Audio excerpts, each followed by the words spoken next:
Hey guys, welcome to Star Wars Timeline, and today I'm continuing my weekly podcast. Today's topic for discussion is story versus spectacle. Now, for the sake of this conversation, I will describe exactly what I mean by each term, and we will take a look at two examples where I think those work really well and make the movie successful versus something that was just an eye candy and forgettable experience for me personally. Quick disclaimer, both movies that I'm going to talk about, I find generally quite successful. Not only do they have their cult following, but I think they're well-crafted films for different reasons. And they honestly complement each other quite well, and I'll tell you exactly why at the end. Now, before we get started, very quickly, my name is Ben, and I do all sorts of Star Wars reviews, character highlights, lore videos, and so forth. If you enjoy this content, I would really appreciate your support if you sub to my channel, hit that bell button, and leave your comments down below. Let me know what your thoughts are. If you have a counter argument, please let me know. We'll discuss it down below. And I'm really hoping to engage fans and have a meaningful conversation with you all. Now, let's break down the terms. What I mean by spectacle, it's something like Guardians of the Galaxy or Transformers movie or Fast and the Furious that, you go to movie theater, you pick up some popcorn, you sit down with your significant other, and you really want to just unplug your brain and have a fun experience, enjoy yourself, and go home and forget about it. There's plenty of movies out there like that, and, they have a place to exist, to give us entertainment. Not every single film needs to be, cerebral or highly emotional or, completely leave you completely heartbroken at the end. There's different kinds of cinema. Versus something that I consider story. And what I mean to say by that one simple term is that when the director has a meaningful story to tell you, he wants to relay or convey a specific feeling or emotion that, it stays with you long after the movie is done. And I personally find it leaves a lasting impact and builds a following that stays with this movie for a longer period of time. One of the perfect examples would be the X-Men series Logan movie, or something that we recently have seen from DC, the Joker film, which nobody could have anticipated, went completely different route, and I felt it went beyond the boundaries of a Hollywood film. It really is, in my opinion, art cinema. We took care of these both terms, and I will elaborate as we go along, but let's first jump in the movie I want to talk about first, which is Rogue One. Now, it's a film that none of my friends or myself were really anticipating, and it's something that we honestly didn't ask for. But when that first trailer hit and everybody saw it on the YouTube, everybody's reaction was like, oh my God, what is this? We want to check this out. This looks legit. And I believe this is pretty much true for most of the hardcore Star Wars fans. And, the movie's insane revenue, I think it made over $1 billion or close to it, speaks to that. Fans responded to the film in a very, very positive light. And before I talk about the film's negatives, which once again, they don't stop me from enjoying this film, I want to talk and highlight the strengths of the film. And first and foremost, I gotta give out the shouts to the Ben Mendelsohn and Guy Henry, the actors who portrayed Dr. Krennic and respectively Governor Tarkin. I felt there were two centerpiece characters who make this film, because without a story, all you have is a visual spectacle. You have crazy action, it's what we call eye candy, and it makes it pretty much forgettable experience. In case of Rogue One, these two characters for me personally were the pillars upon which the story stands. And once again, Ben Mendelsohn created such a fun and interesting Imperial who we know exactly what he's motivated by in this story. And that's honestly what you want from a character across any genre, whether it's a book or short story, a comic, or a movie. They need to be motivated by something so we can follow along with them. And we know exactly what he wants. He has this ambitious Imperial who vies for power in the Imperial ranks, and he wants to outmaneuver Tarkin and say, I am the one who is responsible for building the Death Star. And across the film, his story holds true. It evolves. We know exactly what he's getting into. He gets into this little segment with Darth Vader, and by the end of it, of course, he dies trying to achieve glory and secure his spot in the Empire. And surprisingly, Governor Tarkin, portrayed by Guy Henry, I felt from seeing the trailer that he was going to be some kind of a cameo, because we don't see him physically, and everybody was speculated whether he's going to make it or not. It was a big conspiracy going around. Oh, I heard they're resurrecting Governor Tarkin for this film. But he ended up being quite an important part of the plot. And I felt, aside from a little rough, visual effect, he was a very impactful character in the story. Now, the rest of the film, I felt, rides and depends heavily on its visuals and action. And let me give you some examples. You have amazing, tremendous action the moment we land on the Jedha City. Donnie Yen, we all know him from his martial art career in Chinese, Hong Kong films and some Western films. He comes in swinging, and it's impossible not to like the stuff that he does in the film, which is really, really awesome. We have this Chirrut Imwe character who is blind. He's not force sensitive in a traditional way that the Jedi are, but he's still able to kick ass. And it's something that all of us want to see in a Star Wars movie. Something refreshing, somebody who is not a Jedi, but he's still just as capable. And then later on, of course, we see the rebel Saw Gerrera's rebels attack the Imperial convoy and attack. That was awesome stuff going on there. I really enjoyed it a lot. And of course, the last third of the film, the attack on Scarif. Both the ground battle and the aerial assault, quite honestly, some of the most magnificent action we have seen in Star Wars since the original saga. I mean, it feels and looks like exactly stuff we see, like the attack of Endor Moon, where they're trying to destroy the second Death Star, or the first run on the first Death Star. It is so well done. Of course, we see the little snippets of the Rogue Squadron there, like intertwined with the new footage, which was beautifully done. But the action itself delivers quite well. And at the end, of course, we see Darth Vader. Everybody knows why he's there. He is not a major part of a plot. He comes in to do the ultimate fan service and show just how badass Vader is, which is quite fine. But the point I'm trying to make with this film is that the blueprint of it, on the paper, the plot is quite intelligent. We know exactly who these rebels are and the tasks they're trying to accomplish. It's not like the film is all over the place. It knows exactly the story that it wanted to tell. And what I mean by plot is the sequence of events that gets you from point A to point B. That's generally the formula for all Hollywood films. They're all linear. You have something like Pulp Fiction and Quentin Tarantino, who likes to upset the formula and be very experimental and tell you this parallel stories that happen at the same time, and the timeline is quite often different. That's more predominant in kind of like smaller film. Hollywood mostly relies on basic entertainment, getting you from point A to point B. And Rogue One has that. It has the basic plot. But I felt that the story is not there.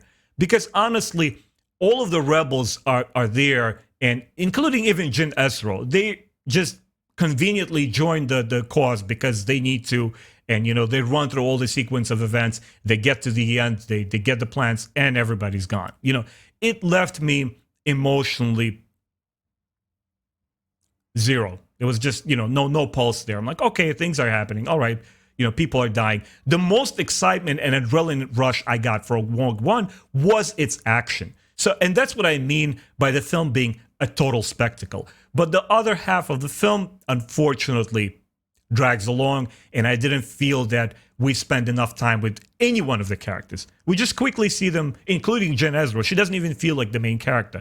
The one that is mostly highlighted from the rebel group is Cassian Andor. When he tells her, he schools her in the ship and tells her, I've been fighting this fight all my life. Who are you to tell me otherwise? That was interesting. There was some kind of lore and background going on and some motivation why these characters are doing what they're doing. But Jyn Erso herself is like, I believe that skipping most of her youth and telling us who she is as an adult woman is a huge detriment to the film. Because there is no reason for her, she doesn't talk to her dad. She doesn't even know if he's alive or not. But then suddenly she joins the cause because that's what rebels expect her to do. Otherwise, they're going to put her back where she belongs. Weak. I'm sorry.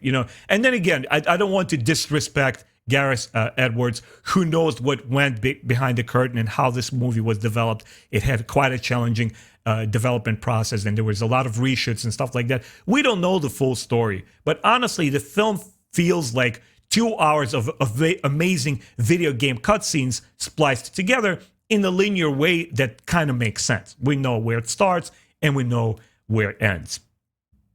Now let's talk about the Solo movie and compare it to Rogue One. I was very excited to know when Ron Howard picked up the film, and I was hoping we're going to get that vintage 80s, adventure film. And that's exactly the case what happened here. From the moments that I saw Alden Ehrenreich, portray Han Solo, I believed him because he didn't try to mimic Harrison Ford acting. He went with his own sensibilities and his own, artistic input.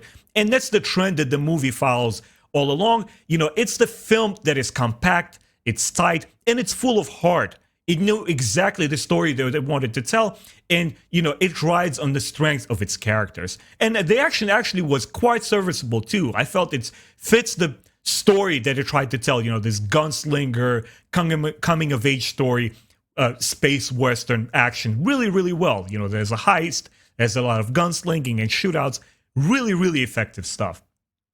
But the things that I believe work the most for the film, which I find more interesting, and those are the kind of movies I go to first rather than Rogue One, it's a story. And, we know exactly who Han Solo is. He start off with this young boy who is pretty much orphaned, and he tries to escape his former life. He tries to carve out his name in the galaxy and become a somebody who is independent and self-assertive, and he's not quite there yet. And he also has loyalty and friends. All of the things that we learn about here translate into Episode 4 and later who Han Solo becomes as a more mature man. So I felt that the film joins together the action and the story quite successfully and acts honestly better than Rogue One. And also, if we were going to talk about the Solo, we have an also equally great cast here, but who also are more developed and have more story and more impact on the film, like Woody Harrelson's Beckett. I mean, he steals the show. He works really, really well as the protagonist's mentor. He teaches him the ways of the underground, when Han Solo tries to infiltrate the smuggling operations and become one of them and start getting gigs there. So Beckett is really interesting and intriguing character. You have Donald Glover, who portrays Lando. Once again, all that swagger, all that swaggering around and playing Sabak and then losing the ship to Han and all the adventures they go through together.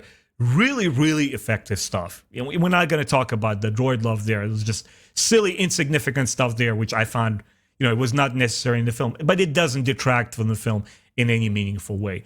We have Dryden Voss, portrayed by Paul Bettany, again, who did an awesome job. He's this kind of like an intimidator, who the person that you don't want to mess with. He projects that aura through the film, and by the end of it, he is also shows that he's a capable fighter as well. So there was a bit of that action there. And I felt that all of those, the concept of the actors, including the pirates at the end of the film, they work really well together, surrounding Han Solo and telling us what kind of person he is. And I also found a very interesting thing happening here, that some of us who read the Star Wars Legends books know that there were two earliest Han Solo trilogies. One that started late in the 70s and into the 80s, and one more recent one which took place in the 90s. Now, when you look at this film, it obviously tells a new and fresh story, just the way I prefer it would, but it also has callbacks to the young Han Solo trilogy, which is the more recent one, in a meaningful way. All these Easter eggs, they didn't feel that it was just were plugged in there for fans who would know this stuff. No, they actually built the film around it. For example, Han Solo being an Imperial cadet for a little while and understanding how the Empire operates, and later on knowing that he will never become part of them, that these guys are evil. That starts in the Legends books. Meeting Chewbacca, who is enslaved, and how the Wookiee world is being oppressed, and together they break out and become best friends, and then Chewie has this life debt that he has to repay to Han Solo. All of that stuff is also in the books. Now, of course, obviously the life debt thing is not there, but you kind of conclude that they become friends because they go through this ordeal of escaping the Empire together.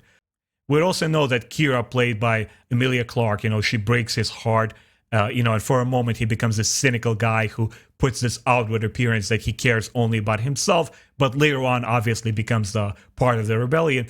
That stuff is also in the film. We see a young man whose heart is broken and he tries to be this cynical guy who is like, I'm going to be a loner, I'm going to be by myself. But no, he invests his loyalty into other people, and we see that as a perfect example with the pirates that he meets at the end. So all of those things, all of these components work really, really well, not just on the paper, on the blueprint, as a sequence of events. There's an emotion and feeling behind each scene, and I feel like Ron Howard is a far more capable director who tells you, he imbues his scenes with an emotional meaning, and you're like, oh my god, what's going to happen with Han Solo next? Now, you may disagree with me, and once again, drop a comment below if Han Solo was a snore fest for you and you fell asleep during the cinema.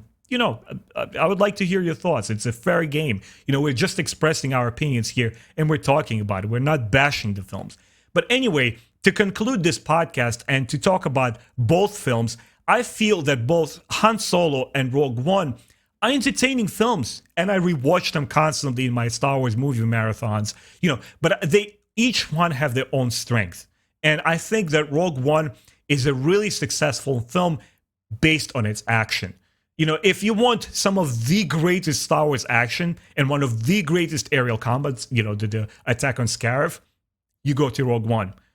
Who doesn't like to see the most glorious 60 seconds with Darth Vader going through that hallway and just destroying the rebels? That's awesome stuff, and it's always something that I personally want to see in a film, but it makes me a little bit heartbroken when it's the driving force of the film. Because it's so much better when all of that stuff it's built up to in an effective manner, and we have the mounting tension and the stakes are higher every second. And when you get to this crazy action, it makes it so much more rewarding and enjoyable.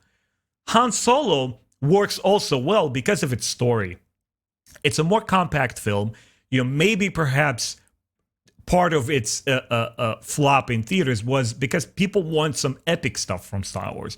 And it could be argued that it's too small to be a Star Wars film. Maybe it would have worked better as a television series, episodic stuff. But I felt that while the action was more on the quieter side, except that heist, the train sequence was just dope stuff. By any standards, in any Star Wars movie, if I see something like this, I'm like, oh my god, this is amazing stuff. And I wish we saw more of Han Solo in the front lines when we see his brief history with the Imperials. I wanted to see more of that stuff. I felt like it needed just a little bit more of action going on there. The shootout on the mines of Cassel when they liberate some Wookiees there, that was pretty good stuff there too. But once again, I understand if somebody argues that it felt a little bit small for an epic scale of a Star Wars film. But for me, it wins major points for being able to follow and enjoy Kira, and Solo and Lando and Beckett, who was. There were points in the film where he totally steals the show. He becomes like the biggest character in the film. He's this guy with experience. He's a crazy gunslinger. And of course, the last duel, the last shootout with Han Solo was magnificent stuff. And Woody Harrelson performs the character to the max. And fortunately, the dialogue lines and the script allowed for these tremendous actors to really flesh out their respective roles. So both films work. Star Wars Rogue One has magnificent action. Solo movie has great story. And this is what I meant in the beginning of this podcast. They complement each other quite well, because if you put the two together, epic scale action and heartfelt storyline that you remember long after the credits roll, that's what makes the ultimate Star Wars experience. This is what all of the original Star Wars films were. And this is where I find the problems with every prequel movie and a sequel movie. Some of the individual films succeed attaining the balance between the two and having like some very, very decent action and very, very good character moments. But they're a little bit all over the place. They don't feel as expertly directed as the original trilogy or as the Solo movie. Now, a lot of you guys know that when we talk about sequels, I and my other podcast guests, I say that my favorite Disney era film is The Last Jedi. And the reason I like it is, of course, because of Luke Skywalker. I go at length describing how he was just beautifully portrayed there, and it's very, very different from the Legends books stuff and what we anticipated from Luke Skywalker. But if I were to be as unbiased as I can, which is obviously impossible, I would reason that Solo is actually a better film because it's not hindered by a prequel or a sequel. It's not an in-between film. We know exactly where the story leads here. We know exactly where it starts. And the movie has a voice of its own. It wanted to portray this younger Han Solo, this less cynical, more innocent kind of person who builds up into the swaggering Han Solo that we all know and love from the original films. And on that front, Solo completely succeeds. And I only wished that Rogue One was the film that was also supported by a great, great story. Honestly, I would feel that it would have been the greatest Star Wars film possibly, because all the visual stuff is just there, and it needed just a little bit more to be amazing. Anyway, if you want me to sort of gauge these films and give individually a score to each one, even though that really wasn't the point of this video, I just wanted to compare what it means to have a spectacle in the film and what it means to have a story, and what do you have when the two work together in synergy. But if I were to score them, I would give Rogue One a 7 or 8, maybe even 9. I mean, it's a strong film. Okay, it doesn't have the stuff that I personally was looking for, but other people feel otherwise. I've heard comments from fans who say, look, I felt that the story was very impactful and very emotional, and I felt for Jyn Erso. There are moments there when she hears her father's hologram, and the last message that he tries to deliver to her saying, look, all I did was for my family, and I tried to sabotage the Empire's plans for the Death Star. And even when she is there with him during his last moments, there is some stuff going on there, but I just felt there was nearly not enough of it. But still, even if we take that component out, it's a pretty strong film. It has a plot. It follows that plot from point A to point B. It's not convoluted or confusing. And the action alone is worth the admission ticket. If I were to rate Solo, again, it's not a perfect film, but I felt it was quite successful. Also an 8 or 9. But I prefer that sort of filmmaking more. I prefer the film that makes me invested emotionally, makes me feel for the characters, and feels like the dialogues are more tense. Even if it's a card game, if it's a play of Sabak for the spaceship, that you want to feel some tension there, sort of like in a 007 movie, the Casino Royale, where the card game was so impactful, so interesting to watch. Both are interesting film. I enjoy watching both, but I would like to hear from you guys now. Do you agree or disagree with my points? Do you agree that Rogue One is more of a visual spectacle that kind of suffers from storytelling points, and that Solo is a film that is full of heart and full of hope, and it's very emotional and tense, but it could have used a little bit more of epic action sequences?